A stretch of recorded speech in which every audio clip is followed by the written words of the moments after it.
Pernah nggak sih kalian ngerasa kayak disudutin gitu pas lagi diskusi? Dikasih dua pilihan, tapi rasanya dua-duanya tuh sama-sama salah, sama-sama nggak enak. Nah, kalau pernah, sebenarnya kalian itu lagi kejebak dalam sebuah permainan pikiran yang umum banget. Yuk, kita bongkar bareng-bareng. Skenarionya selalu begini kan? Pilih A atau B. Kelihatannya sih simple, tapi sering banget kedua pilihan itu justru yang paling pengen kita hindari.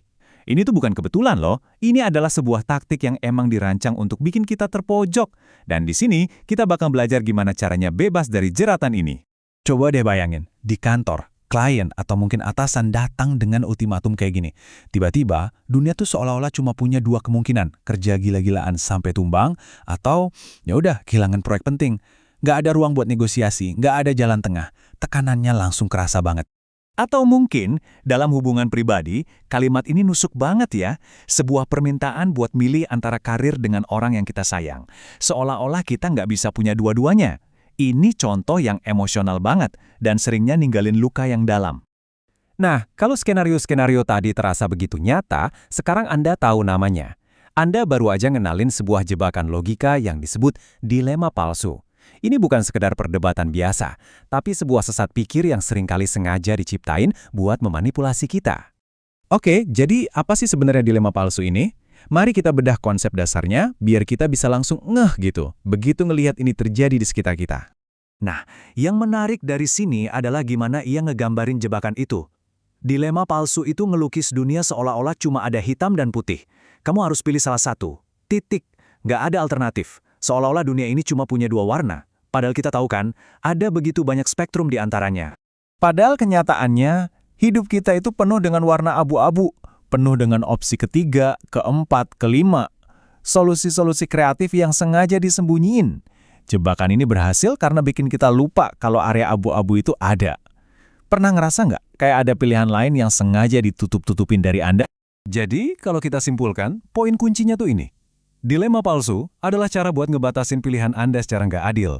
Ini taktik buat nyederhanain masalah yang sebenarnya kompleks, dan tujuannya cuma satu, ngegiring Anda ke pilihan yang mereka mau. Sekarang, yuk kita masuk lebih dalam. Kenapa sih jebakan pilih A atau B ini bisa ampuh banget? Kenapa otak kita gampang banget jatuh ke perangkap ini? Ternyata ada alasan psikologis yang kuat di baliknya. Ada dua alasan utamanya, dan ini menarik banget. Pertama, otak kita itu pada dasarnya hemat energi. Daripada pusing analisis masalah rumit dengan banyak variabel, lebih gampang kan kalau pilihannya cuma dua? Apalagi pas kita lagi stres atau capek. Kedua, ini adalah taktik kontrol yang efektif. Dengan nyiptain kepanikan, seseorang bisa maksa kita ngambil keputusan cepat. Tanpa sempat mikir, tunggu dulu ada pilihan lain nggak ya?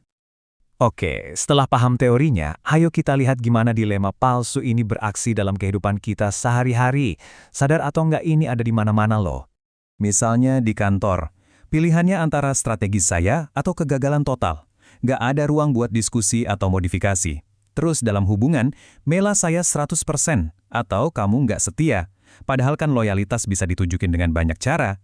Dan yang paling sering kita lihat di media sosial, kalau kamu nggak setuju berarti kamu musuh. Semua ini ngabain nuansa dan kemungkinan lain yang jauh lebih realistis. Baik, kita udah bisa ngidentifikasi masalahnya nih. Sekarang, bagian yang paling penting. Gimana cara keluar dari jebakan ini? Ada trik komunikasi sederhana yang bisa ngebalikin keadaan. Kuncinya ada dua langkah praktis. Pertama, yang paling krusial, tetap tenang. Begitu Anda sadar lagi dijebak, kepanikan itu bakal hilang. Kedua, dengan percaya diri, tunjukin kalau ada pilihan lain yang nggak disebutin. Ingat, Anda yang pegang kendali diskusi, bukan mereka. Ini dia, kalimat saktinya. Coba perhatiin baik-baik. Dengan bilang, saya rasa itu bukan satu-satunya pilihan kita, Anda tuh langsung ngebongkar jebakan mereka di depan mata. Terus, langsung ambil alih dengan nawarin alternatif. Bagaimana kalau kita, ini maksa diskusi balik lagi ke area abu-abu yang tadinya coba mereka tutup. Dan ini adalah perubahan kecil dalam kata-kata yang punya dampak psikologis luar biasa. Ganti kata tapi dengan dan. Aku peduli padamu tapi aku punya deadline. Itu seolah-olah nyiptain pertentangan. Tapi kalau bilang aku peduli padamu dan aku punya deadline, ini nyatuin keduanya sebagai fakta. Ini ngebuka pintu buat nyari solusi yang bisa menuhin kedua kebutuhan, bukan ngorbanin salah satunya. Jadi pertanyaan reflektif nih buat kita semua. Di area mana dalam hidup Anda, pilihan Anda lagi coba dibatasin secara nggak adil? Opsi-opsi abu-abu apa yang mungkin ada yang selama ini nggak kelihatan? Dunia ini penuh banget sama kemungkinan.